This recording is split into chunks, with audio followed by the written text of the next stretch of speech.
اعوذ بالله من الشیطان اللعین الرجیم. بسم الله الرحمن الرحیم. سلام علیکم. عرض ادب احترام خدمت شما برادران و خواهران بزرگوارم تسلیت عرض میکنم. ایام سوگواری سید و سالار شهیدان حضرت ابا عبدالله الحسین رو علل خصوص 7 صفر امشب میخوام راجع به این صحبت بکنم و چند سالی است، یعنی اصلا فضای صحبت‌های حقیر همینه که ما خیلی نباید توی گذشته بمونیم، در واقع گذشته عبرتی باشه برای امروز ما. فاعتبروا، عبرت بگیرید. اینکه امام امیرالمومنین به امام حسن مجتبی علیه السلام و هر دو این بزرگواران درود و خداباد میفرمایند که برو تاریخ بخون، به قولی تاریخ یاد بگیر. دلیل اینکه به درد امروز ما میخوره و این تجربیات خیلی به درد ما، علل خصوص تاریخی که مربوط به سیره اهل بیت، مربوط به اهل بیت خیلی کمکمون میکنه برای اینکه بتونیم تصمیم درست بگیریم. بررسی عملکرد اهل بیت در طول تاریخ، از آنجا که این بزرگواران نور واحدی هستند که چرا یه امام قیام میکنه، امام قعود میکنه، به ما نشون بده که تو زمانهای مختلف شیعه بی سرپناه در عصر غیبت چطور باید عمل کنه. و الا امام حسن زمان امام حسین بود قیام میکرد، امام حسین زمان امام حسن بود آتش بس امضا میکرد. کمی کارم کرد. میدونید امام حسین 10 سال از زمان امامتش در زمان معاویه است، هیچ کاری هم نکرده، قیامی هم نکرده و همون مشی امام حسن مجتبی رو پیش رفته. شرایط زمان امام حسن مجتبی خیلی شرایط پیچیده و عجیب غریبی، یک دوره گذاره، یک دوره‌ای که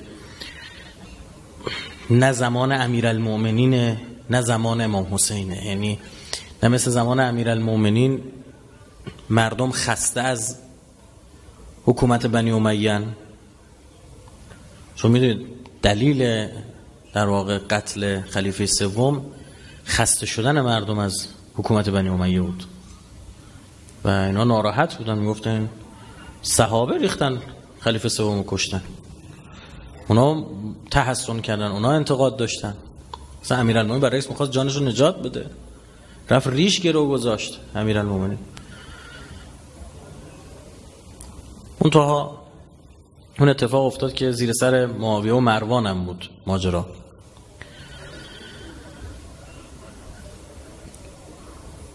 خون دادن امام حسن و شهادت امام حسن بلافاصله بعد از امیرالمومنین بروز و نمادی نداشت، تو چش نمی اومد و عملا هدر میشد خون. امام حسن باید اثبات میکرد به جامعه که این حرفایی که ما راجع به بنی امیه میزنیم درست و اینم بدانید تعداد افرادی که اون موقع اهل بیت رو معصوم میدونستن به تعداد انگشتان دست بوده. سرزب کره زمین 100 نفر نمیتونسته پیدا کنی که اهل بیت رو معصوم بدونن. اینکه امروز ما میگیم اهل بیت عصمت دارن، نتیجه سالها کار تربیتی خودشونه، نتیجه زحماتی که در این دوران پس از اهل بیت علما و مراجع کشیدن. مگه نه؟ از کجا میگفتیم؟ از حرفایی که اصلا زدن با اهل بیت مشخص طرف اصلا امام معصوم نمیدونه. دیگه نزدیکترین افراد به اهل بیت مثل ابن عباس ها شما ببینید رفتارشون با اهل بیت چطوره. به امیرالمومنین تا به خلافت میرسه عبدالله ابن عباس پسر عموشونه. خیلی از فضایل مربوط به اهل بیت خصوص امیرالمومنین همین ابن عباس نقل کرده.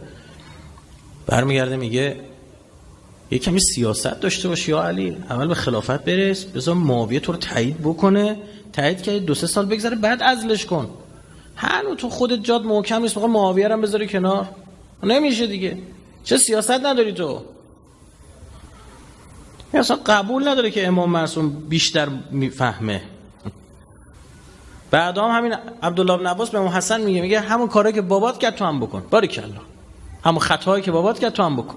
به بابات هم گفتم گوش نکرد، تو هم همون کارا رو بکن. چرا حرف منو گوش نمیکنید؟ آیا آدم با یک معصوم اینطور حرف میزنه؟ اصلا اینا نبوده. فضای عشیره‌ای عربیه و حتی نگاه دینی که امروز وجود داره در مورد صحابه بین برادران اهل سنت قائل بر عدالت صحابه هستن، میگه همه صحابه میرن بهش از دم. اون موقع همینم نبوده، اینا بعداً بحثای کلامی به وجود اومده. ابدا همچین چیزی نبوده اون موقع. اینه که مثلا مثال میزنم، الان ما بین سیاسیون اختلاف نظر دیگه، حالا هر کدوم از این سیاسیونا مثل نوچه دارن برای خودشون، مثل طرفدار دارن. الان کسی میگه مثلا آقا فلان رئیس جمهور، فلان وزیر، فلان سفیر مثلا معصومه، نه، یا مثلا انتقاد به فلانی مثلا آدمو جهنمی میکنه، هیچکی نمیگه. رئیس جمهور محترم میفهمن به امام معصوم هم میشه انتقاد کرد دیگه. حالا مثلا دیگه 4 تا مسئول جمهوری اسلامی که جای خود دارن اینطور میگن دیگه. فکر کن مثلا سالها بگذره بعد بگن که نه، مسئولین جمهوری اسلامی همشون میرفتن بهشت. میگه بابا یارو دزدید. میگه اجتهاد کرد، خطا کرد، نیتش خیر بود، میره بهشت. حالا همینو میگن دیگه. میگه اجتهاد کرد، خطا کرد، 2 تا هم ثواب میبره. قصدش میگم بابا این 2 تا با هم دعوا کردن، با هم جنگیدن، 2 تا از صحابه 2 تا سپاه افتادن روبرو هم جنگیدن، بالاخره کی میره بهش؟ نه یکی زد و یکی کشته. میگه همشون میرن بهش. دلاشون پاک بوده، نیتشون خیر بود. اون موقع 100 اسم حرفا نبود، مردم همچین نگاهی نداشتن. پیغمبر 100,000 تا صحابه داشت. صحیح بخاری میگه هر کی پیغمبر دیده بود میشه صحابه. بعد میگه خب بسم الله، اینا که تو منافقن، توی قرآن میگه منافق تو مدینن، اینا کیان؟ اینا کور بودن، پیغمبر نمیدیدن؟ چشاشونو میبستن پیغمبر راه میرفت؟ و من حولک، و کسانی که دور خودتن. 101 توبه، اینا کی بودن؟ همونا میرن بهش. فلذا احساس نکنید اینا امام حسن و امام حسین رو امام معصوم میدونستن. نه، بچه پیغمبره. حالا چون نسبت با پیغمبر داره، بعضی پیغمبر دوست داشتن، بالاخره محبت پیغمبر تو دلشون بود، یه خورده احترام بیشتر قائل بودن. یه سری پیامبرم حرفایی هم زده بود که خب این حرف قشنگی بوده، بالاخره گفته من این نوامو میبینید حسن و حسین، اینا سید شباب اهل الجنه، اینا 2 جوان اهل بهشتن، خیلی هم پسرای خوبی هن، اینا به من ملحق میشن. المرء یکرم فی ولده، اگه میخواد یه نفر بهش احترام بذارید تو بچه‌هاش بهش احترام بذارید. از این حرفا نمیگم همش الزاما همش غلطه ها، نه اینطور نیست. فلذا برخورد با امام حسن اینه که آقا بنی امیه صاحب خلافت بوده، بنی هاشم امیرالمومنین به خلافت رسیده، الان دوباره دعواه بنی امیه بیاد سر کار یا بنی هاشم. یه دعوای عشیره‌ایه. بعد ما عربام از قبل قول داده بودیم دیگه، نبوت فی بنی هاشم، حکومت بنی هاشم نبوت رو داشت، حکومت بر بقیه قریش. این هم یه قول داده بودیم دیگه. حالا سر ماجرای علی ابن ابی طالب این قاعده هم که خلفای قبلی گذاشته بودن شما زدید چکوندید، حالا عیبی نداره، بدون دست من. حالا که نگاهت اینجوری شد، یعنی با خود میگی وا چه مردم بدی، اخ و جیزی بودن اینا، مثلا امام حسن رو برداشتن این کار کردن، امام حسین این کار کردن. این نیست. اون اصلا معصوم نمیدونستن، بارها ما عرض کردیم، به هیچ وجه همچین مسئله نیست. اصلا معصوم نمیدونستن، آدم خوبیه. مثلا تو جامعه مثلا 200 آیت الله داریم، ایشون هم یکیشونه. مثلا امام حسین دیدید دیگه، امام حسین تو مدینه هرچی مردم رو فرا میخونه کسی حرفش گوش نمیده. سال بعدش عبدالله ابن حنظله غسیل الملائکه قیام میکنه، 10,000 نفر بهش میگن لبیک. این بابا کی هست این عبدالله ابن حنظله غسیل الملائکه؟ یه بچه شهیدی بود. یه سری بغضا هم که داشتن دنبال یه چیزی راست و حسینیش دیگه، میخوایم بفهم چی به چی. ببین یه سری چیزا ته دلمونه، خب ما باعثش تولید منطق میکنیم. مثلا ببین با یکی حال نمیکنیم، خب با یکی حال نمیکنیم میگردیم بالاخره تو صحبتش یه چیزی گیر میام، میگم دیدی چه جوری اینجا حرف زد، این آدم خطرناک. با اینکه حال میکنیم ما 100 تا ایراد داره نمیبینیم جز اینه. خب باشه یا میبینیست یک چیزی که آدم کسی دوست داره کر و کور میکنه آدم. اینا با اهل بیت حال نمیکن، با امیرالمومنین حال نمیکن. بالاخره ما تو همین هیئت صحبت کردیم دیگه، خیلی از سرمایه‌های اجتماعیشون امیرالمومنین از بین برده بود. بابا فاتحه پرسپولیس استقلالشون خونده بود،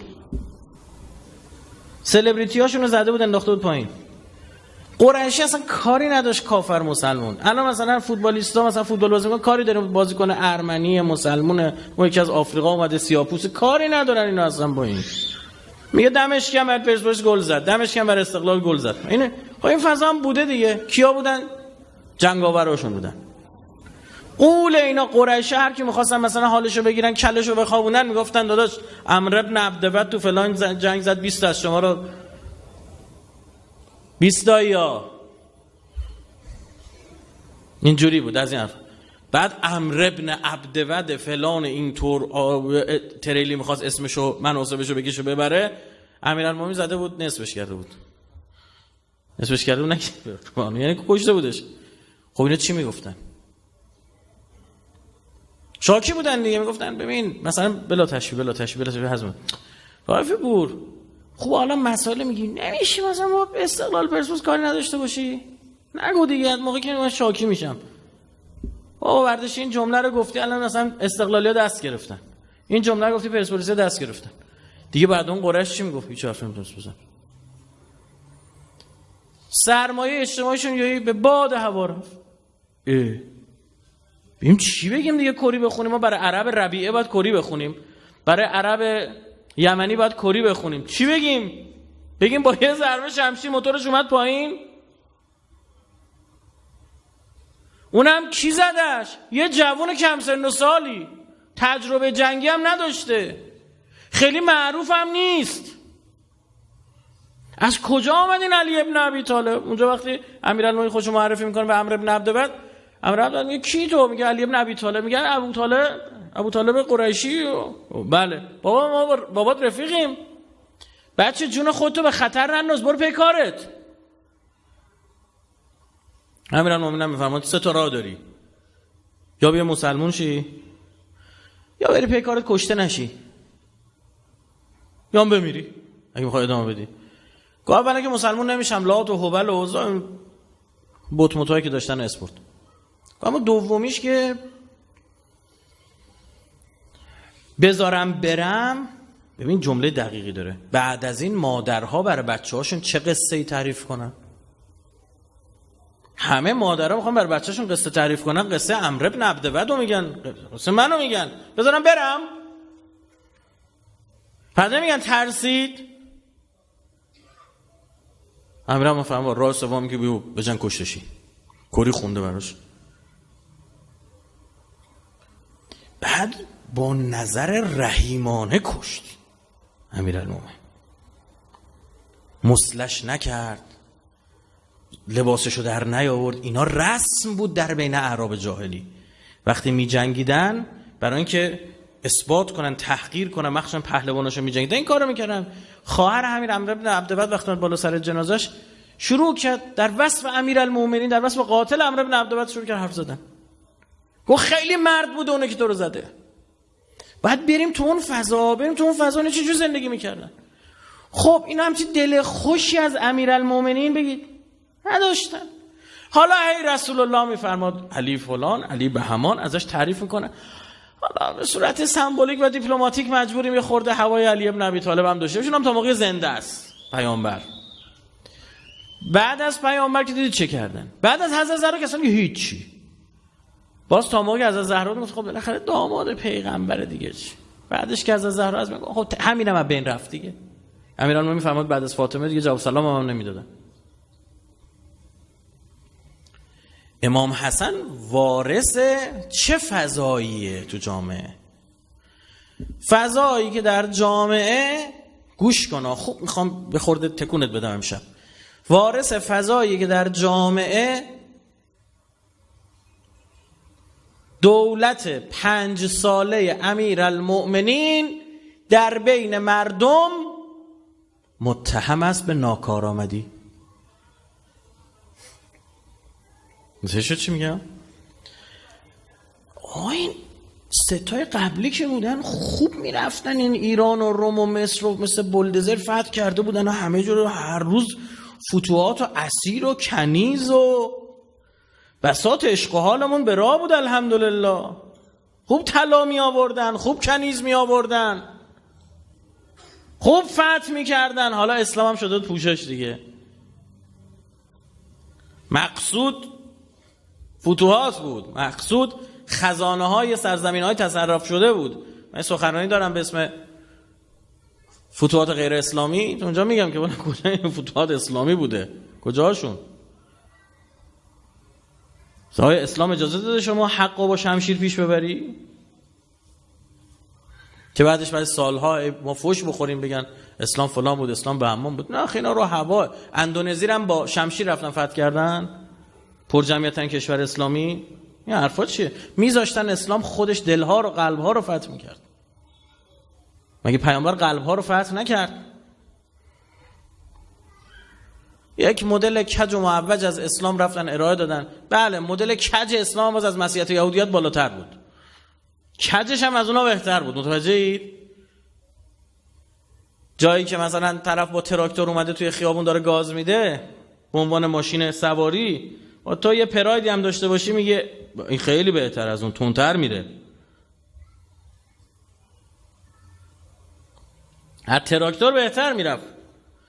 اما ماشین قرار نبود این باشه اصلا. مگه امیرالمومنین یمن رو فتح کرد با چی؟ بدون یک تیری که بخواد سمت نشه، به خاطر بدون یک ضربه شمشیر. خالد بن ولید رفت اونجا درگیری درست کرد. یمنی‌ها از اول آدمای جنگجویی بودن، از اول کسی نمیتونست یمن رو فتح کنه به این سادگی. خالد بن ولید شکست خورد، همین کسی بود که دسته امیرالمومنین بست. برگشت و من نمیشه اونجا رو فتح کرد، کوهستانی سخت فلانه. آقا رسول الله امیرالمومنین فرستاد، رفت اونجا بدون یه قطره خون فتح کرد. برگشت رفت براشون حرف زد، گفت بابا اسلام اینه. گفت خیلی چیز خوبیه. دیوونه ایم چه چیزی وایستیم. خب حالا علی ابن ابی طالب بعد این سه تا آقا اومده شده خلیفه. چه فضایی درست شده؟ هیچی. سه تا جنگ داخلی با کافرها جنگ امیرالمومنین.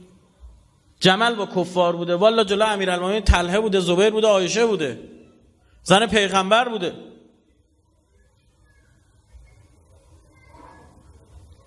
ای بابا این علی هم همش دردسرای چیز درست میکنه. خوبه این مساوی داره تقسیم میکنه بیت المال، خوبه جلو دزدی‌ها رو داره میگیره، اما بابا دیگه از جونمون که واجب تر. لااقل اگه دزدی هم شد زنده بود، جونمون زندگی. میگه خانواده پیدا نمیکردی تو کوفه که عزادار نباشه.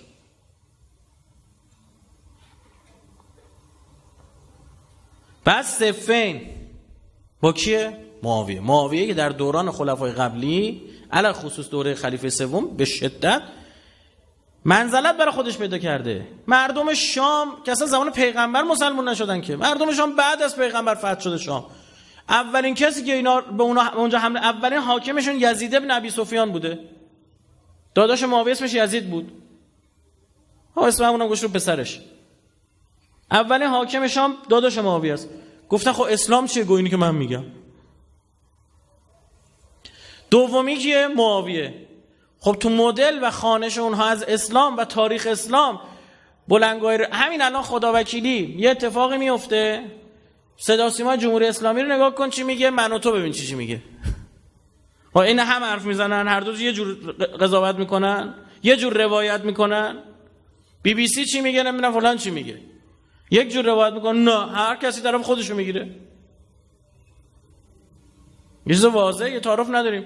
خب رسانه‌های بنی امیه وقتی میخوان از اون بدبختای بیچاره تازه مسلمان شده میگم خب شما خود شماهایی که الان شاه مایید، الان حاکم مایید تو شام، جناب آقای معاویه، جناب آقای یزید داداش قبلیش، داداش بزرگترش، شما چه نقشی داشتید در صدر اسلام؟ هرچی خالی بوده بستن براش.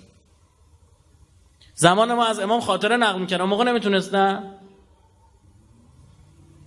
این همه تلویزیون از رادیو هست، ثبت شده، صحیفه امام بالا پایین، هر روز یه چیز جدید از امام، ورژن جدید از صحبت امام میدن بیرون. چی شده؟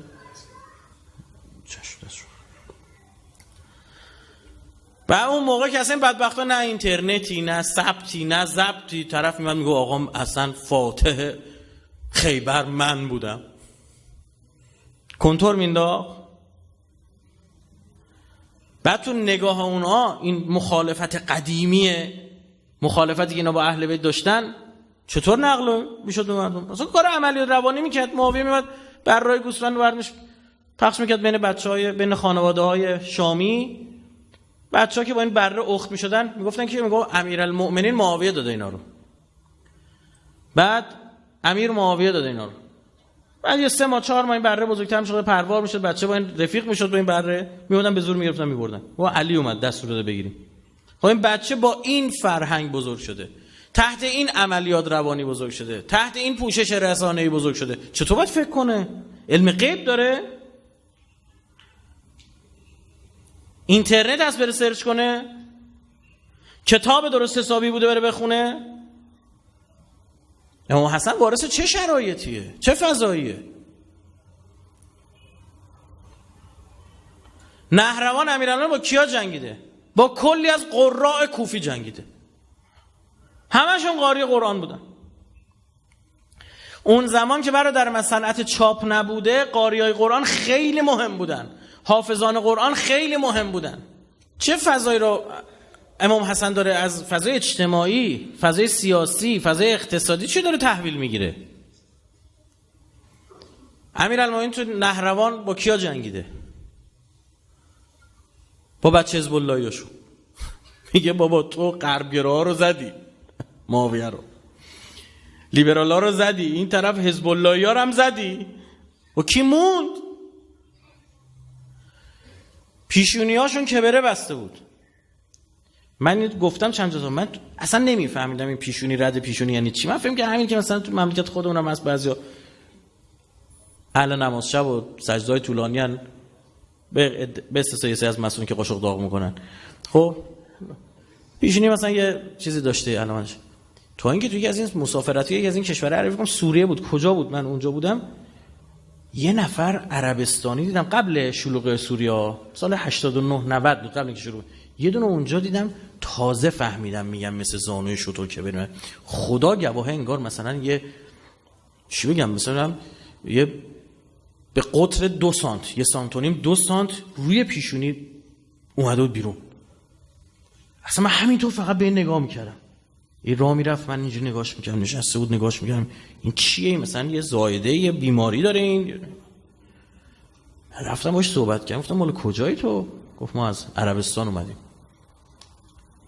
موقع شده بود پاتوق سعودیا دیگه، همونجوری اومدن شبکه سازی کردن تو سوریه دیگه، به اسم تفریح می اومدن اونجا شبکه سازی میکردن، با وهابی ارتباط میگرفتن، پول بهشون میدادن که یهویی که ریختن اونجا رو به هم، اصلا نظام سوریه موند از کجا خورده. خب بعد گفتم خوش به حالت اینجوری، مثلا نماز میخوند و گفت خواهش میکنم تو از کجا اومدی؟ گفتیم ایران. یورو ریخت به هم. من نگاه مثبت هم به ما نداشت، قیافش من این وهابی میخورد. پیشونیا 1 سانت 2 سانت که بره بس با چاقو میتراشیدن اینو، خونم نمیومد، مثل پاشنه پا. با اینا جنگیده، هر کدومشو میخواست بیاد به میدون یه رجز قرآنی میخون، 2 تا آیه قرآن میخون، 3 تا نمیدونم چی. خیلی کار امیرالمومنین سخت بوده. حالا بعدش امام حسن مجتبی اومده، کی باش بیعت میکنه؟ گفتم میخوای مثل بابات باشی؟ معاویه چی گفت؟ معاویه گفت ببین این میخواد مثل باباش باشه، من بیام مثل قبلیام، فتوحات آقا بساط عشق و حالتون به راه. همین کافیه برای مردم که بگن آقا خدا پدرتو بیامرزه، دست شما درد نکن، شما بشینید تو خونه، سوال قرآنی چیز داشتیم خدمتتون میرسیم، احکام نجسی پاکی خواستیم بپرسیم خدمتتون میرسیم. بالاتنمون او مرجعه بود، داشت با یه شیعه‌ای بحث میکرد، مرجعه میگن دلت پاک باشه، امروزش بخوام بگیم مثلا همین داریم، این زیاد داریم، در حال رو به رشد هم هستن تو مملکت، یا همه کار میکنم میگم بابا دلت پاک بشه، این حرفا چیه؟ یا حرومه، میگه دلت پاک بشه. مرجعه اینجوری بودن. زمان معاویه هم خیلی قدرت گرفتن، چون معاویه به این تفکر نیاز داشت برای اینکه کارش پیش بره. چیز رسانه‌ای میداد به اینا، پوانای رسانه‌ای میداد، اینا رو پخش میکرد، اجازه حرف زدن داشتن. یه روز شیعه داشت بحث میکرد، یه بابای اون بغل وایستاده و گفتن بحثشون نتیجه نگرفت، گفتن از اولین کسی که در اومد میپرسیم، حکمش میکنیم. اومد صحبت کرد، شیعه گفتش که این آدم این میگه ما شیعیان مثلا عقیدمون اینه، بعد اینم گفت اعلای شیعی اسفلی مرجعی، گفت بالاتنم حرف شیعه رو قبول داره، پایین‌تنم حرف مرجعه رو. گفت این بالاتنم مون انصاف، مغزم میگه این انصاف داره، اما پایین‌تنم هم حرف اینو میپسنده. مردم اینجوری شده بودن. اصلا جنگ سوم، جنگ نهروان، امیرالمومنین نمیخواست انجام بده. امیرالمومنین به اینا فرمود که بیاید بریم کار صفین رو یه سرش کنیم، تمامش کنیم. 2 بار مذاکرات انجام شد، 2 دور مذاکرات داشتن، تو هر دوتا شکست خوردن. نماینده مذاکره کننده تیم امیرالمومنین جناب آقای ابو موسی اشعری رفته اونجا، گند بالا آورده، همه چی دادن، رفته جنگ پیروز رو باختن. بعد امیرالمومنین فرمود باید تمومش کنیم کارو، اصل بنی امیه است، اینو باید زد. ببین ابراهیم ابن مالک پسر مالک اشتر که در زمان مختار اختلاف نظرش با مختار سر همینه دیگه، این پامنبر باباش مالک و امیرالمومنین بزرگ شده. این میگفت دشمن اصلی کیه؟ بنی امیه. با مختار مشکل پیدا کرد، میگفت تو داری میری سراغ بنی زبیر، این اصلیه، اهم و مهم اینه. این موجب اختلاف شد بینش. حتی میدونید که بعد از اینکه مختارم کشته میشه، ابراهیم ابن مالک میاد با بنی زبیر بیعت میکنه، به شرطی که با بنی امیه بجنگن، و همین کارم میکنه. دوباره میرن میجنگن. میگه هدف اصلی اونه، نباید گم کرد. حالا اینکه کی حرف درست میزده کی نمیزده یه بحث دیگه است، اختلافی بین مورخین که به نظر بنده برمیگرده به نحوه اندیشیدنشون و به اصول اعتقاداتشون که در مورد این مسئله چطور جواب بدن. امیرالمومنین می‌خواست بره صفین و کارش یه سره بکنه. اینا چون نمی‌خواستن برن جنگ، گفتن یا علی بریم همین نهروان رو تمامش بکنیم، چون میدن اینا کمن، اینا 4000 نفرن، بریم. اینقدر اصرار کرد امیرالمومنین فهم اصلا با همین هم نمی‌خواست بجنگه. امیرالمومنین کلی 3 بار 4 بار 5 بار سخنرانی کرد براشون. امام حسن رو فرستاد سخنرانی، عبدالله ابن عباس رو فرستاد سخنرانی که اینا رو آرومشون کنه. بعد از اونم هر کاری کرد امیرالمومنین که دوباره دستور جهاد میداد که اینا رو جمع آوری کنن برن به جنگ، دیگه نمیرفتن. بهانه که این میشه اون فصل از خطبه های امیرالمومنین که میفرماد تابستان شما را به جنگ فرا میخوانم، میگویید هوا گرم از زمستان. خسته شده بودن. خدا ولمون کن، یه خورده بریم استراحت بکنیم دیگه، همش جنگ جنگ جنگ. و نمیدیدن این جنگا رو، اونا دارن تحمیل میکنن. اصلا امیرالمومنین شروع کننده جنگی نبوده. جمل اونا درست کردن، صفین اونا درست کردن، خودشون عثمانو کشتن، خودشون پیرهن عثمانو سر نیزه کردن، سر چوب کردن، اومد اصلا معروف شده دیگه، ضرب مثل شده، پیرهن عثمان علم کردن. امیرالمومنین فرمود بابا اینا شروع کننده جنگن. چند مرتبه حضرت پیک فرستاد، میگه با جنگو شروع نکن، جوری روی اسب این پیکو با تیر میزدن مثل جوجه تیغی میشد. تاریخ بخونه، رو اسب طرف میافتاد پایین. چندین مرتبه بابا من شروع کننده. اینا میگفتن چی؟ میگفتن ببین نگاه کن، اصلا قبول، اونا شروع کننده جنگ. ببین مشکلشون تویی، تو و فک و فامیلات اگه نباشید اینا با کسی سر جنگ ندارن، ایراد تویی. بر همین حالا امام حسن بیاد چیکار کنه؟ امام میفرماد بریم با معاویه بجنگیم. چرا باید بریم بجنگیم؟ مثل بابات باز میخواد جنگ طلبی را بندازی؟ ببخشید من این الفاظ اینطور دارم سعی میکنم مثل امروزیش کنم. خب فکر کنی یه آدم معمولی جلوته، تهش مثلا یکی از مسئولینه. اونا اینجوری فکر میکردن دیگه.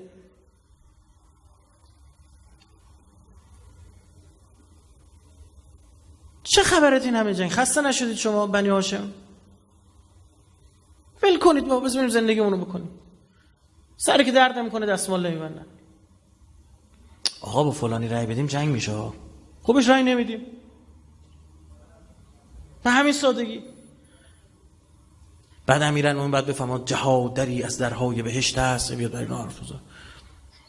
چرا تو میگه دری از درهای بهشت است؟ مگه تو کی؟ من خدایی. امیرالمومنین تو برهه خلافتش شدیداً مجبور میشه هی پیشگویی کنه که به اینا متوجه کنه، بفهمونه که بابا من با قبلی‌ها فرق دارم. که عبدالله بن عباس شاکیه دیگه، ناراحته. یه کارایی میکرد علی ابن ابی طالب، خدا بیامرزش، اما یه کارای عجیب غریبی میکرد. یه عده دور داشتن میاد، مثلا 1000 نفر بودن، میگفت اینا 1000 نفرن، ما شروع می‌کنیم شمردن 1 2 3 999 تموم. بعد میگه نفر اون تحت مونده بود، خوابش مونده بود، رفته بود قضای حاجت چیزی میرسید، آخه خیالم راحت شد. چرا علی از این کارا میکنه؟ فضای جامعه دنبال آسایش بود، من الضیق الی السعه، از تنگی به سمت گفت بابا یه خورده بذار زندگیمون برسیم. امیرم میفرمود اگر اینا سیستمشون رو مسلط کنن هیچی از اسلام نمیمونه ها، نذارید اینا مسلط شن بر شما، اشرار رو نذارید بر خودتون مسلط نکنید. گوش نمیکردن، هی خبرها میرسید، در الانبار حمله کردن، فلان کردن. امیرالمومنین اخبار تجاوزای اونا رو داره میگه نگاه کنید خلخال از پای پیرزن یهودی کردن، مردی از شنیدن خبر بمیره، مرگ بر او رواست. انگار نه انگار این جامعه اصلا تکون نمیخوره، جامعه سر شده در مقابل همه این حرفا. حمله کردن حاکم اون شهر رو، سپاه معاویه حمله کرد حاکم شهر رو، پوست سرش و ریشاشو کند. اصلا یه کاری که تو اسلام سابقه نداشت، از این کارا کسی حق نشه باید مسلمان همچین کارو بکنه که. او جهل عربی اینا بیدار شده بود. امیرالمومنین میفهمن با نمیبینید دارن چی کار میکنن؟ اینا فردا بر شما مسلط بشن بیچاره‌تون میکنن. گوش نمیکنن. حالا امام حسن وارد این شد، بره بجنگه، تهش شهیدم بشه، هیچ فایده ای نداره. این خون اون شوکو به جامعه نمیده. ابا عبدالله وقتی جنازه اسلام رو دید در زمان یزید فرمود الان خون من عین یه شوکه. تو بیمارستان شوکه رو میذارن او زنده میکنه، این ریختشون به هم. این چند تا قیام بعدش انجام میشه، قیام توابین، قیام مختار، قیام عبدالله بن زبیر، همه اینا نتیجه شوکه که ابا عبدالله به جامعه داده. اما زمان حسین اصلا فایده نداره. این دستگاه انگار مثلا برقش ضعیفه، باید شارژ بشه که بتونی این نیاز به این داره که یه 20 سالی بگذره امام حسن اثبات کنه که بابا این پدر سوخته است، داره دروغ میگه. نه باید زمان بگذره بر جامعه. چیکار کردم مثلا؟ خب قول بده که بعد خودت خلیفه تعیین نکنی. کرد. قول بده فلان. پارسال دیگه مفاد عهدنامه رو براتون گفتم دیگه. عزیزان که میخوام بدونن چی بوده برن گوش کنه سخنی پارسال. یک موردش نمون که انجام بده، همه رو زد زیرش. جوری شده بود زمان امام حسین مردم آماده بودن دیگه. برای چی نامه می‌نویسن به امام حسین میگن پاشو بیا اینجا؟ میگن شما راست میگفتید، اشرار بر ما مسلط شدن بعد شما. ای کاش اون موقع میرفتیم میجنگیدیم. کیام میگن؟ اون کسایی که امیرالمومنین تو اون شهر حاکم بوده، کوفیا میگن علی راست میگفتا. چه پدری از مادر آورد این معاویه وقتی حاکم شد؟ دید با اهل عراق چطوری تا کرد؟ دید چقدر فشار اقتصادی وارد کرد به ما؟ دید چه بخوری را انداختن؟ خبرها میرسید دیگه. یه کار به جای رسید بعضی اینا که تو ظرف طلا غذا میخوردن. عجب چرا حرف علی رو گوش نکردیم؟ راست میگفتن این خانواده.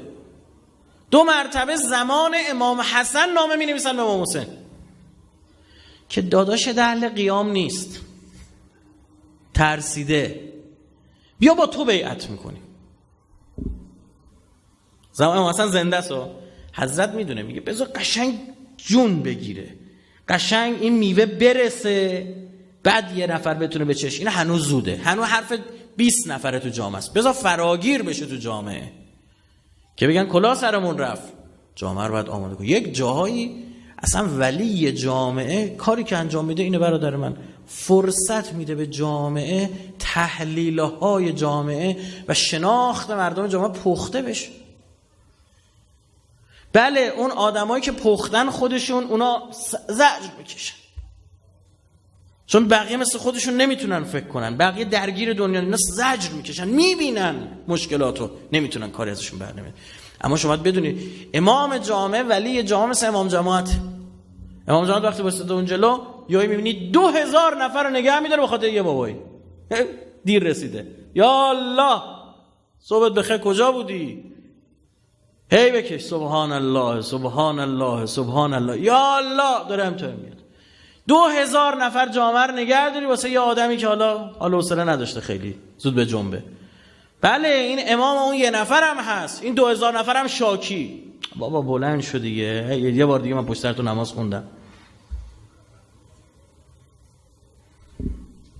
تو امام این جامعه است، امام همه است، امام پدره، الاب الشفیق. امام رضا میفرماد پدر مشفق، دل میسوزونه برای همه. ابو عبدالله می چیزی دل سوزی میکرد براشون؟ امیرالمومنین چیزی دل میسوزون براشون؟ ابو عبدالله تو گودال یه جا خطاب به شم میفرماد که تا الله هر کاری کردی من شفاعت میکنم. یه دقیقه وایستم بغل من، کارم تمامه. گفت نه میخوام زنده سر ببرم. با دل به حال او میسوزونه. یکی از همون کسایی که حق امیرالمومنین خورد بعدن ترور شد و اواخر عمرش افتاد، امیرالمومنین رفت بالا سرش فرمود که هر کاری کردی من شفاعت میکنم. یا بنویس بعد از این کلی آدم قراره گمراه شن، بنویس حق با کی بود و فلان اینها. گفت نه. گفت جات اینجاست ها، منظور جهنم. گفت النار ولل آر، و میسوزم آر بیعت با تو رو گردن نمیگیرم. امام یعنی کسی که ولی جامعه باید دل بسوزونه برای کل جامعه، بعد جامعه بپزه، جامعه براش جا بیفته. امروز ما همینه، تعارف نداریم. آقا مسیر درگیری با آمریکا مسیر پرتنشه، تعارف نداریم. بیایم بریم با اینا حرف بزنیم. میگیم بابا اینا اصلا حرف حالیشون نیست، اینا اصلا ذاتاً میگن شما ایرانی‌ها نباید باشید. اینا میگن وندی شرمن ژن شما ایرانی‌ها مشکل داره، ایران باید به 5 تا کشور تجزیه بشه، چون این مردم تو ذاتشون، تو فرهنگشون، تو سبک زندگیشون عدالت طلبی دارن، عدالت خواهی دارن، دفاع از مظلوم دارن. الان نه 20 سال دیگه باز یه حکومت دیگه میاد سر کار. مشکل اینا الزاماً فکر نکنید فقط با این بخش انقلابی بودن ماست، نه، اینا اصلا میگن ایران مستعد چون این اتفاقاتی است، باید بلای سرش با سر هیچ کی دیگه نیاورده باشه. بابا ما با اونا حمله رو شروع نکردیم، ما تو خلیج مکزیک نیستیم، ما ناو نفرستادیم تو ساحل آمریکا، نمیبینید؟ ما انگار انقلاب کردیم بین پایگاه‌های نظامی آمریکا دور تا دورم پایگاه‌های نظامی اوناست. ما میگیم ما مملکت خودمونه، آبهای سرزمین خودمونه، دوست داریم این شکلی زندگی کنیم. میگن غلط میکنید، دوست داریم این شکلی زندگی میکنید. ذات استکبار اینه. حالا یک عده میگن خب میشه، بسم الله برید انجام بدید. چیکار باید بکنی ها؟ اما حسن مجتبی چیکار باید میکرد دیگه؟ گفت آقا نمیخوام بجنگیم.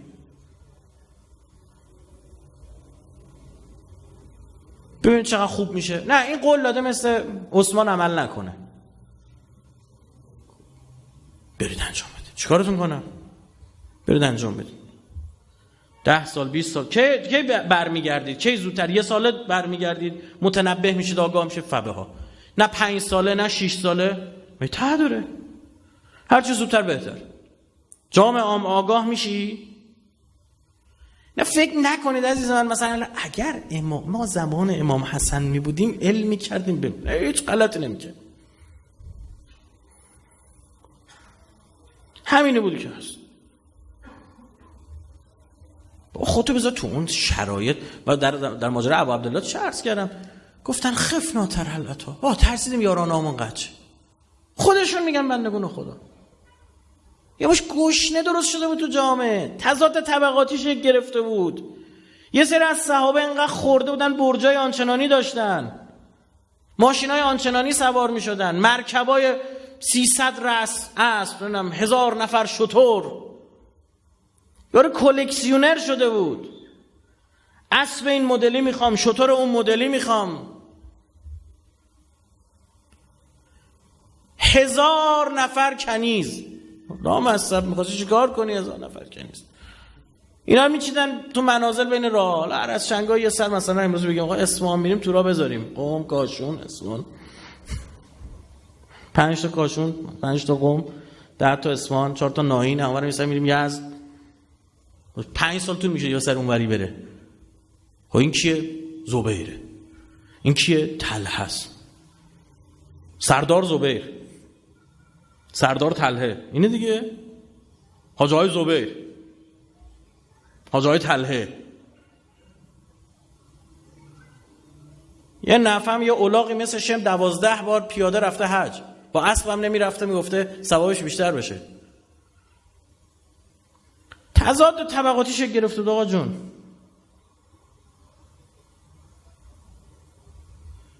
بعد اینا منابع اقتصادی گرفتن در دستان خودشون. کی لا تکون دوله بین اغنیاءکم، اگه درست خونده باشم آیه رو، گفت نکنید این کارو، این صدقه رو بدین، غنیمت‌های جنگی رو بدید به فقراتون که اگه دست پول دارا بیارن پول میاره ها. بعد رسانه اینا میزنن، کانال تلگرامی میزنن، پیج اینستا میزنن، فالوور میخرن، لایک میخرن، سلبریتی ها رو سر خط میکنن، چون پول دارن، چون تهیه کننده فیلمشون میشن. بعد بیچاره ایدا بچه هاتون رو تربیت میکنن ها. اون موقع اینا یه ارد بدن ملت کف خیابونن ها. نه رو شد دیگه. معاویه پول میداد، یه عده فقط این ور اون ور میچرخیدن، علیه امیران حدیث جعل میکردن. طرف امام حسن رو تو مدینه دید یا تو مکه، یقه امامو گرفت شروع کرد فوش دادن. هرچی از دهنش در اومد گفت حضرت هیچی نفرمود، همینجور سکوت کرد. فرمود از فوشات معلوم اهل شامی. یعنی این شبهاتی داری مطرح میکنی ظاهرا کانال فلان عضوی، این شبهه ها مال وهابیاست، این شبهه ها مال فلانیاست. حالا جا داری تو اینجا اومدی غریبی دیگه پس تو شهر ما. ببین یارو انقدر کینه برداشت شد، نمیگم اینجا شهر خودشونو من برم فوش بدم میکشنم، انقدر بد میدونست. خلاقت اینجا کینه داری به پیکر مطهرش هم تیر میزنی. پیکر مطهر میخواستم ببرم برای دفن، مروان اومد گفت ما نمیذاریم. عثمان قبرستان یهودی ها دفن بشه، حسن خونه پیغمبر، نمیذارن. یه داداشی داشت امام حسن محمد، او شمشیر کشید اومد جلو، گفتش که وصیت کرده برادرم اینجا دفن بشه. یه بندی هم داشت وصیت امام حسن که اگر دیدید شری میخواد پیش بیاد عیبی نداره، من جای دیگه نقل، یه جای دیگه هم نقل شده که منو کنار مادرم دفن کنید. بعد امام حسن مجتبی علیه السلام پیکر مطهرشو دارن میبرن، همسر پیامبر اومد گفت اینجا خونه منه، ملک منه، راه نمیدم. برداشتن ببرن، پیکرش هم میبردن، گفتن همینطور بره تیربارون کنی. ببین ما یه چیزی میشینیم، یه روزه میشنیم، ببین شرایط جامعه چی شده بود. پولدارا ببین پولدارا حاکم شده بودن، رأی میخریدن، شام میدادن، رأی میخریدن، غذا میدادن، شناسنامه میخریدن، کانالای تلگرامی 1 میلیون 2 میلیونی داشتن، مخ ملت رو تیلیت میکردن، اراده میکردن از فردا آقای ایکس ابن ایگرگ بهترین آدم اون جامعه بود، آقای فلان بدترین آدم جامعه. شما ببین چی کار کرده ماهوارا رسانه‌های معاویه، کانال‌های تلگرامی معاویه، پیجای اینستای معاویه، که وقتی امیرالمومنین خبر شهادتش میرسه به شام میگن کجا زدن حالا علی رو؟ گفتن توی مسجد. تو مسجد چیکار داشته؟ داشته نماز. مگه علی نماز میخونده؟ خروج از دین تو چجوری میتونی به نبی پیغمبر نسبت بدی؟ الان که قبلش کار شده. برای چی؟ برای اینکه سیستم اینها سیستمی بود که سیستم فساد بود. سیستم فساد شکل بگیره از انقلاب پیغمبر اونو میسازه. انقلاب ما که سر جا خود داره بابا، کشکم نیستیم بخوایم مقایسه کنیم مدیریت خودمون با مدیریت پیغمبر و مدیریت امیرالمومنین. همین که از این مفاسد اقتصادی رو اخیراً باشون برخورد شد، یه کانال 2 میلیونی داشتن، با یه کانال تلگرام دست یه بهایی نرخ دلار تو این مملکت تا 18,000 تومان نرفت. چی میگه عزیز من؟ جامعه رو از هم میپاشونن. یه شایعه بیا جمعش کن، راست بود دروغ بود چی بود، باختیم سالهای سال به سواد رسانه‌ای باختیم، به خاطر نداشتن سواد رسانه‌ای باختیم سالهای سال. ابن زیاد 50 نفر آدم بیشتر نداشت تو قصر، وقتی مسلم با 4,000 حداقل گزارش تاریخ 20,000 حد اکثر گزارش تاریخ، ما میگیم همون حداقل 4,000 نفر مسلم ابن عقیل دور دارالحکومه آدم داشت. ابن زیاد 50 نفر با عملیات روانی برد، ترسوند اینا. آقا لشکر شام داره میاد، میلیتاری آپشنز آن دی تیبل، گزینه‌های نظامی روی میزه. اسم داشت دیگه، رسم داشت. لشکر شام، لشکر عراق در داغون کشته داده، لشکر شام سالم داره میاد، تا بن دندان مجهز. آقا موشک داره اینجوری، هواپیما داره اونجوری، پهپادایی داره فلان. اونجوری بود دیگه. لشکر نیومده، مثلا آمریکا ناوشو میفرسته تو راه، سیاستمدارا جابجا میشن تو خیلی از کشورها. امیرالمومنین نترسید. حضرت میفرمود پایتان را به زمین بکوبید و به آخرین نفر سپاه دشمن نگاه کنید. من اونجا رو باید بزنم. گفتم برو بابا، دلت خوشه، لشکر شام داره میاد. هیچ مسلم رفت نماز بخونه، برگشت هیچ 4-5 نفرم نیستن. دنده عقب تو رکوع و سجده و تشهد در رفته بودن. به عملیات روانی باخت. موارد متعدد در طول تاریخ ما داشتیم بلا سرمون اومد. امروز هم همین عصره که اینها با لن در زبان عربی نفی الالعبده. قرآن رو قبول داریم، مسلمان دیگه کتاب خداست دیگه. و هر بار میدونی که این قرآن میخونه آخرش میگیم صدق الله، صدق الله العلی العظیم. ما سنی‌ها میگن صدق الله العظیم. علیش هم هیچ ربطی به حضرت علی نداره، صفت خداست، خدای بزرگ و بلند مرتبه. حالا نمیدونم هر چی به امیرالمومنین میخوره یه جوری میشه. راست گفت خدا. انگار مثلا یه مرجع تقلید داره حرف میزنه این بغل، فرمایش میفرمان، بعد من دارم گوش میکنم، تموم کشون میگم راست گفتن ایشون، تایید میکنم. برو بابا تو چی میگی؟ تو کی هستی واقعا تایید میکنی؟ خدا داره حرف میزنه. بله بله راست گفتن، تایید میکنم، صدق الله و صدق رسول کریم. پیغمبرم راست گفت. اینا راستگو انا من بگم برادر من، امضا اثر انگشت پای ادعاهامونه. نرم افزار میخوای نصب بکنی، میگی اینا رو بخون، اسکرول میکنی میای پایین، yes I accept، من قبول دارم. کی میخونه؟ هیچکی. next finish restart. جز اینه همینجوری نصب میکنیم دیگه. میخونی ببین دسترسیات این اپلیکیشن داری نصب میکنی، اینا برو بابا این اینستال تموم شد. قرآن خوندن رو ببینه، آخرش به اون تیکه رو داره از زمان میگیره. خب باش قرآن خوندیم، تو قرآن من بهتون نگفته بودم اینا رو؟ لن ترضا عنک الیهود ولن نصارا. لن در زبان عربی نفی الابد، یعنی عمرن خودمون، امکان نداره، غیر ممکنه عمرن یهود و نصرانی ها از شما راضی نمیشن. حتی تتبع ملتون، تا موقعی که کاملا تابع اینا بشید. سر باید خم بکنید. بسم الله. یه مسیر لیبی رفت، هسته‌ای داشت، گفتن غلط کردی هسته‌ای داری، بیا مذاکره کن. رفت مذاکره کرد، بعد قبول کرد هسته‌ایشو بده. همه رو سوار یه کشتی کرد فرستاد آمریکا. بعد آمریکا قرار بود آمریکا کارایی بکنه دیگه، تحریمو برداره، گفت تحریم نمی‌کنه، تحریمو بر نمی‌دارم. کشورهای اروپایی اومدن زمان خریدن برای لیبی. که آمریکا کارش قشنگ بتونه انجام بده. کشورها اروپایی زمان خریدن، آقا این نمیذاره. عملاً بدبختا گیر کرده بودن، فشارهای اجتماعی تو داخل رفت بالا، فشار اقتصادی رفت بالا که مردم از درون بپاشن. مردم از درون پاشیدند. اینجا رو گوش کن. اینجا ناآرامی شده، باید ورود نظامی کنیم. چرا؟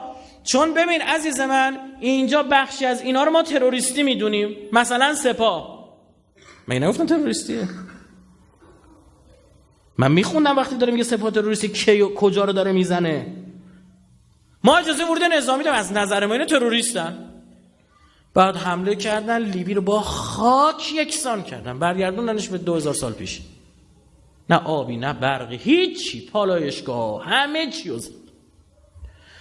بعد گفتن که آقای لیبی، بله شما یه چند میلیارد دلار اینور پول داشتید، اونو که بهت نمیدیم، بیایم دوباره لوله کشی کنیم، بیایم دوباره نیروگاه برق بزنیم. پولشون هم بالا کشتن. اینم داستان لیبی الان تجزیه شده به 2 بخش. هر روز اخبار جنگ و کشتار هیچ ربطی هم به شیعه و ایران و قاسم سلیمانی نداره. خب همون الگو رو آدم داره میبینه. خب برای اینکه اصل ماجرا اینکه مردم باید بریزن، مردم پشت امیرالمومنین خالی کردن، مردم پشت امام حسن خالی کردن. مردم گشنه شده بودن در اثر تضاد طبقاتی. یه دنگه خورده بود بالا شهر خونش بود، نمیدونست چیکار کنه، برای سگش غذای چی سفارش میداد. یکم از گشنگی هیچی نداشت، برای 1,200 خودسوزی میکرد. حالا این جامعه میخواد چیکار کنی؟ اینایی که دیگه میلیاردی دارن میتونن اینایی که پول ندارن رو سر خط کنن، میتونن بشوروننشون، میتونن بریزنشون تو خیابون. بعد اینا مزدورشون میشن، پول بهش میده، میگه به شرکت هم کار کن. بعد اینا میشه قبله آمال اون. بعد اون اینجوری میچرخه، پیج داره، پیج لاکچریای فلانجا، میگه ببین ساعتم چجوریه، خاک بر سرت نداری؟ بعد این من زندگی کنی که داشته باشی. چطور میشه مثل تو زندگی کنم؟ سبک زندگی من. خب تو چجوری داری زندگی میکنی؟ ببین من لباسام این شکله، خب من نمیتونم اینا رو بخرم، برو تاناکورا. سعی کن نمیتونی، خونه من که نمیتونی داشته باشی، اوکی نمیتونی داشته باشی، اما حالا سعی کن شبیه من، کلتو شبیه من کنی. و این میخواد هی شبیه به او بشه و قبله جامعه عوض شده، محل توجه و تمرکز جامعه عوض شده، میخواد همش شبیه باشه. اون حال میکنه، این لایک میکنه و با لایک های اینو بیشتر حال میکنه. میگه آقا جون یه تبلیغ استوری براتون میذارم 30 میلیون تومان. چرا؟ میدونی پیجم چند میلیون فالوور داره؟ فالوورها کیان؟ اون بدبختا، اون بیچاره ها. بعد اون دیگه به پخش کنه، هر کار بکنه. میگه چیکار کنم؟ ببین نگاه کن، میخواید مثل من باشید؟ بله. ببین اینا نباید سر کار باشن. کی؟ این ایکس و ایگرگ و زد نباید باشه، اون ای و بی و سی باید باشن. چشم، بگو چیکار کنیم، کجا رو آتیش بگیجیم؟ تو خوب میفهمی. برای همین گشنه ها امام حسن که کلن تونست 12,000 نفر جمع کنه. عددهای زمان امیرالمومنین چقدر بوده؟ 60,000 نفر. متوجهی؟ امیرالمومنین سپاه تجهیز میکرد چقدر؟ 60,000 نفر.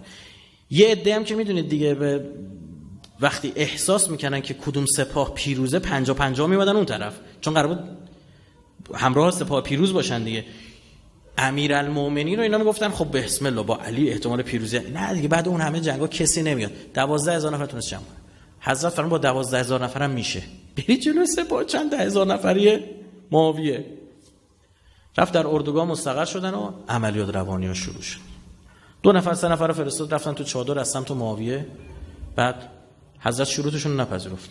اومدن بیرون چو انداختن که حسن ابن علی قبول کرده. اصلا دروغ بود. همچین چیزی. اینو داشته باش. حالا این ور ماجرا رو نگاه کن. شب خوابیدن، صبح بیدار شدن، 2/3 سپاه نبود. واه، نصف شب. ما خوابیدیم بلند شدیم از 12,000 نفر 8,000 نفر نیستن. کجا رفتن؟ فرمانده لشکر امام حسن رو خرید معاویه. با 1,000,000 درهم. 1000 درهم. 6 تا صفر. 1,000,000 درهم یعنی 100,000 دینار. 100,000 دینار یعنی 100,000 تا 4.2 گرم طلا. 400,000 گرم طلا، 400 کیلو طلا. ضرب و تقسیم کردیم با هم. 400 کیلو طلا دادن. کی بود طرف؟ عبیدالله ابن عباس، داداش همون عبدالله ابن عباس، پسر عموی امام هست. بعد حضرت بلند شد، 8,000 نفر نیستن با فرمانده سپاهش، سردارش نیست، فرمانده ارتشش رو خریده. بعد حضرت بازم میگفت شاید با این 4,000 نفر بشه کار کرد. 2 نفر رو فرستاد رفتن تو چادر رو برگشتن شایعه کردن حسن ابن علی کم آورده آقا، گفته من صلحو میپذیرم همینجوری. اینی که گفتن اون آدمایی بودن به امید غنیمت اومده بودن تو سپاه، گشنه‌ها که اصلا کاری بودن. گفتن کوبیدیم تا فلانجا اومدیم، انقدر پول بنزین دادیم، انقدر پول راه دادیم، از کار زندگیمون زدیم، دستمون خالیمون، سرمون بی کلامون، حمله کردن به سپاه امام حسن برای غنیمت. یعنی فکر کن مثلا ما یه جماعتی رو جمع کردیم، گفتیم آقا داداش میخوام بریم یه جای ساختمانی بسازیم، روزی 10,000 تومان ما میدن. بعد یا گفتیم آقا شرمنده هیچی، نه آقا ما 10 تومنامون رو میخوایم. یا ببینی یکی باندو داره میبره، یکی داره این طرف نمیدونم میکروفونو داره وسط سخنرانی داره میکنه که میکروفونو در. خیلی صحنه عجیبی ها. این اتفاق افتاد.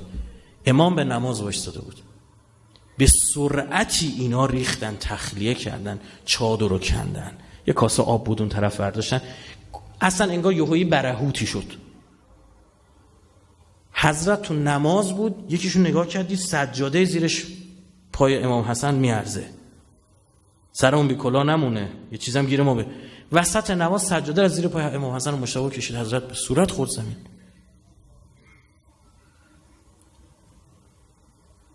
این جای روزه رو میشنوی دردت میگیره، منتها با خود نمیگه وای چطور این شکلی شد، از کجا این اتفاق افتاد، جامعه به چه سمتی رفت. و با اینا امام حسن و امام حسین و کسایی بودن که پیغمبر رو دوشش میگذاشت اینا رو.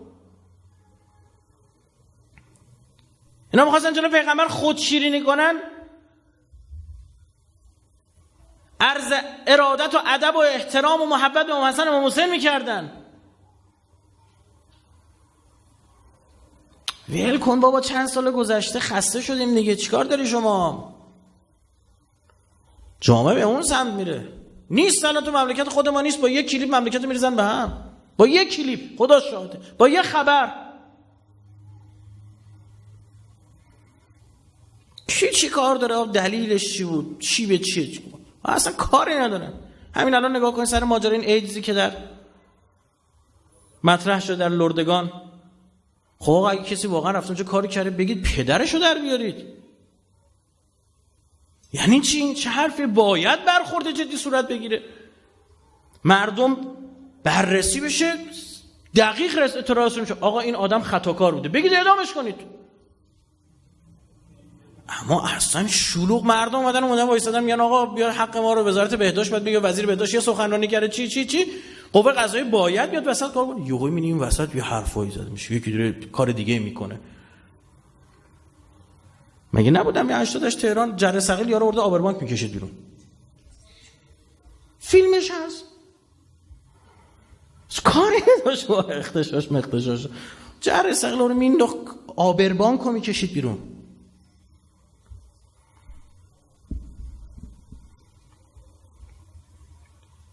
یه از این شهرها شلوغ شده بود سالها پیش سر استان شدنش، دعوا بود اینا.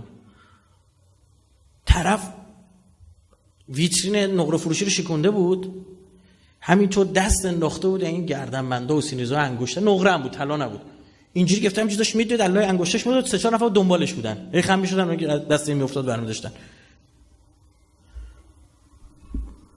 دیگه مثلا سیل میشه، زلزله میشه، این کشورهای خارجی نشون ملت میریزن فروشگاه رو غارت میکنن، مثلا اینطوری. باید جامعه بفهمه چه اتفاقی داره میفته. امیرالمومنین اون موقع که داشت جنگ داخلی میکرد میفرمود بابا اینا سیستم فساد دارن میرن سر کار. ببینید چه اتفاقی افتاده. اولین دستورش جلوگیری از حقوقای نجومی بود. هر کی هر چقدر کار کرده واسه خدا پیغمبر کار کرده اون دنیا. بعد یک کسی هم داشت این حرفو میزد که دهن همه بسته بود. کدومتون بیشتر از من جنگیدید؟ همه لالن. کدومتون بیشتر از من به پیغمبر نزدیکید؟ فامیل پیغمبرید؟ همه لالن. کدومتون زودتر از من مسلمون شدید؟ همه لالن. دهناشون هم بسته بود. بعد فرمود من علی با این سیاه‌پوست تازه مسلمان شده مساوی قرار بیت المال بگیم. ای بابا این آقا 1 میلیون درهم داد فرمانده لشکر خرید. اما اصلا چی کار باید بکنه با این جامعه؟ اصلا بره شهید بشه چی میگن اون مردم؟ اصلا توجهشون رو جلب میکنه؟ اون ابو عبدالله همین بود. اون بیشرفی که وقت نمیده انگشتر رو در بیاره این نگران بغلیاشه. اینا مثل گرگ افتاده بودن تو گودال، این اونو میکشید عقب، اون یکی رو پرت میکرد اون طرف. مسابقه میدادن که من زودتر به مقصود خودم برسم. این که طرف نقل میکنه میگه من دیدم که حمله کرد به خیمه ها، یکی از آل الله یکی از این دخترها دست انداخت گوشوارش به زور کن، شروع که گریه کردن، اونجا اشکم میریخت. گفت بچه گریه داری میکنی؟ گفت شما ناموس پیغمبرید. گفت بچه داری میکنی اینو؟ گفت ببین من اینو نکنم یکی دیگه میکنم، من نبرم یکی دیگه میبره. چقدر شنیدید این جمله رو ها؟ اون موقع جامعه سقوط میکنه. برداشت من نوعی، برداشت من بی سواد اینه برادر من که میای تو هیئت بفهمی چه سیستمی حاکم شد که توش عاشوراها در اومد. اینو باید بفهمی که از توش فشار به امام حسن برای آتش بس در میاد. چه سیستم حاکم میشه به جامعه. همین امسال محرم 10 شب موضوع بحث بنده همین بود که چه سیستم حاکم شد که گشنه بار اومده بودن، که به حرف اغنیایشون عمل میکردن. بعد مراقب جامعه بود. امسال از 40 نفر اول کنکور 1 نفرشون مدرسه عادی درس نخونده. میفهمی تو جامعه داره چی میشه؟ کی لا تکون الدوله بین اغنیائکم. نخیر، الان دوله بین اغنیانا که پول داشته باشی بچه‌تو ببری فلان مدرسه غیر انتفاعی، فلان محله، معلومه فلان نخبه، بچه نخبه تو اون روستای دور افتاده هیچ وقت نمیتونه خودشو برسونه به فلان مدرسه غیر انتفاعی، برسونه اصلا نزدیکشون وجود نداره، باشه پولشو نداره بده. آموزش باید رایگان باشه، باید عمومی و رایگان باشه. بهداشت هم همینه، اینو بدونید. وقتی هی بیمارستان خصوصی زده بشه تو جامعه یعنی چی؟ یعنی آقا جون این دکتره بره اونجا، دکتر خوبا برن بیمارستان خصوصی. اصلا خود دکترها سهامدار بیمارستانا میشن. بعد تو بیمارستان دولتی 6 ماه 7 ماه 1 سال تو صف باشی، اونجا 2 روزه عملت انجام بشه. چی از جان آدم بالاتر؟ بگه با ولش کن، ببرش بیمارستان خصوصی، خونه تو بفروش، ماشین تو بفروش، ببرش بیمارستان خصوصی. این یعنی چی؟ یعنی تو این جامعه پولدار آدم تره، جونشون لازم تره. پول داری سربازی بخر، پول داری برو تو طرح، قانونم بخر، پول داری آدم بکش، وثیقه بذار بیا بیرون.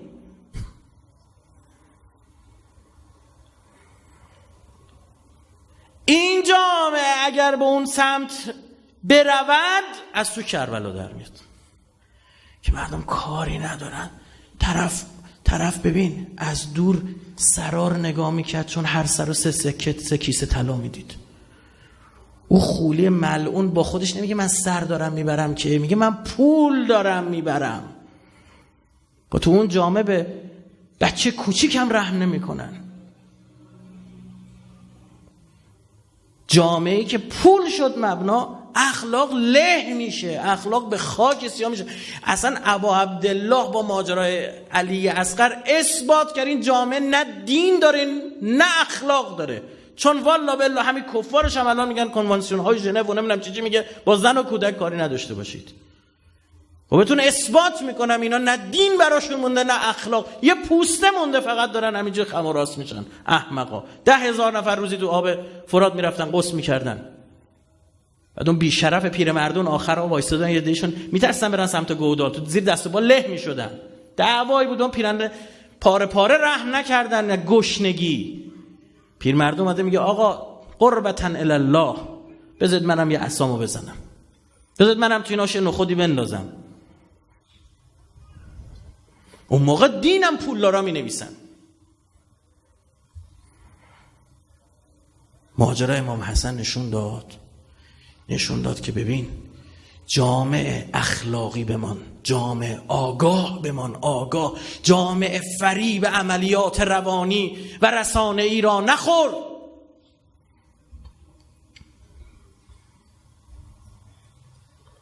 من خیلی اهل تلویزیون زیاد نیستم، یعنی وقت نمی‌کنم زیاد تلویزیون ببینم. من که برم خونه ببینم مثلا یه شبکه یه سریالی دارن نگاه میکنم، منم همینجوری نگاه میکنم. یه روز زود رفته بودم خونه، ساعت هوا روشن بود، دیدم این برنامه تلویزیونی مصاحبه آقای پویانفر. از اولش هم رسیدم، یعنی تقریبا اولش بود. روشن کردم و به قول یعنی زیاد کردم صداشو گوش کردم.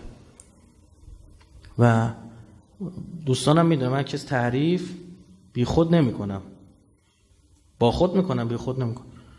خدا پدرتو بیامرز. دیدم اونجا حرف یه مداح امام حسینی زده شد که با هدف از امام حسین چی بوده؟ همینا بوده. فکر کردیم مثلا میگه آقا داداش بریم نماز بخونیم، نه که نمیخونن الان سعودی‌ها نمیخونن، نه شمر نمیخون، نه یه دور حج بریم، از 12 بار پیاده شمر رفته حج، از اون بیشتر چند دور خونه کعبه بچرخیم؟ 70 دور خوبه؟ راضی میشی داداش؟ این دین بابا محتواش، دین هدفش، هندسه دین. این دین اومده آدمو نجات بده، دین اومده آدم باشه، نه حیوان. اولئک کالانعام بل هم اضل. این بلا سر جامعه اومد. بعد ابو عبدالله چی میفهمن؟ اینجا یه آسیب شناسی عجیب غریب میکنه حضرت میفهمن. میدونید چرا جامعه اینجوری شد؟ میدونید؟ من شهید امر معروف و نهی از منکرم. شماها لال شدید، دهناتون بسته شد. حالا حسین باید جور بکشه. اون موقعی که کوچکترین خطایی اتفاق افتاد جلوشو نگرفتید، عادی شد، سکوت کردید، عادی شد. حالا حسین ها باید جور این ماجرا رو بکشن.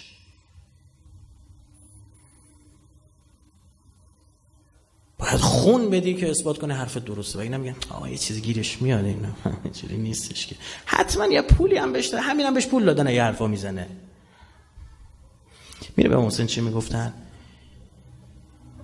پسر خلیفه دوم عبدالله بن عمر به حسین گفتش که ای کاش مثل جدت میبودی. او خیلی گیر دنیا نبود، خیلی حرفات، مثلا یکی از این حرفاست که آتیش هم میزنه. ای کاش گیر دنیا نمیمون. یعنی چی؟ یعنی تو داری قیام میکنه قیمت تو ببری بالا. عبدالله بن عمر 1,000,000 درهم گرفت از یزید. اونم بالاخره کاندیدای چیز بود دیگه، ریاست جمهوری بود. کشید کنار به نفع رقیب، به نفع یزید. گفتم تو چقدر میخوای؟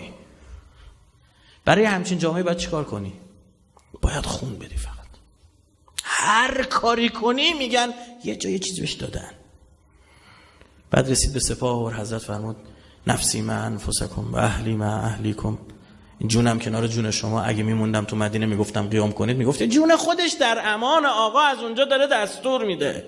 و فرمود اهلی مع اهلیکم. زن و بچه‌م عمدن آوردم که نگید زن و بچه‌م در امان نیستن. بگه آقای برادر که شما دستور قیام میدی، زن و بچه جای امنن، زن و بچه ما جا دست ابن زیادن. فرمود ببین نگاه کن، از 6 ماه برات آوردم، خواهرم آوردم، بچه 3 سالم آوردم، فاطمه ما آوردم، سکینه ما آوردم، نگاه کن بزنه نفسی من انفسکم اهلی من اهلیکم، اما نمیذارم عذری باقی بمونه. تاریخ قضاوت بکنه که امروز بعد 1400 سال اگه ما سرمون بالاست میتونیم حرف بزنیم، برای اینکه عذری باقی نگذاشت حضرت.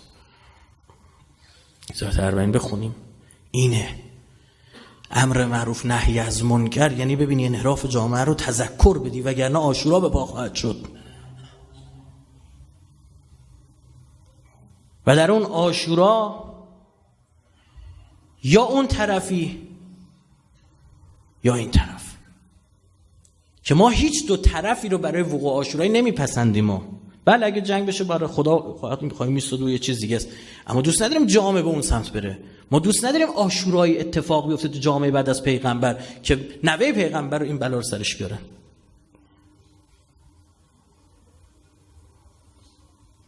باید امر معروف نهی. و امیرالمومنین چی میگه؟ عین عمار، عین عمار. بابا یکی بیاد امر معروف نهی از منکر کنه، بیاد بگید به مردم، بیاد بگید حق چیه.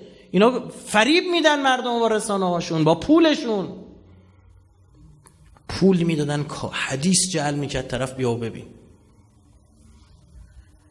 ریش خودشو کند، گلاب بهش زد، گذاشت وسط دستمال، گفت ریش پیغمبر بوده. این اتفاق میفته. خدا انشالله آخر اوقات هممون رو ختم به خیر بکنه. اللهم عجل ولیک الفرج والعافیة والنصر وجعلنا من خیر اعوانه و انصاره والمستشهدین بین یدیه. خدای تو رو سوگندت میدیم به خون به ناحق ریخته شده ابا عبدالله همه ما رو از مسببان اصلی و خیر در ظهور امام زمانمان قرار بدیم. انشالله خداوند کمک کنه همه ما، رحم کنه به ما، رحم کنه به ما، رحم کنه به ما. همه ما در ایام عمر خودمون با چشم سرمون ظهور آقا و صاحبمون رو ببینیم. انشالله خداوند کسانی که دارن توی این مملکت زحمت میکشن، اینجا شیعه خانه امام زمانه، زحمت دارن میکشن، خدا کمکشون کنه. اونایی که دارن ضربه میزنن انشالله آگاه بشن، اگه جاهلن و حتی اگر منحرفن آگاه بشن انشالله. اگر اینا آگاه پذیر نیستن خداوند انشالله اینا رو رسوا و بی آبرو و نابود بگردانه. به برکت 3 صلوات بر محمد و آل محمد.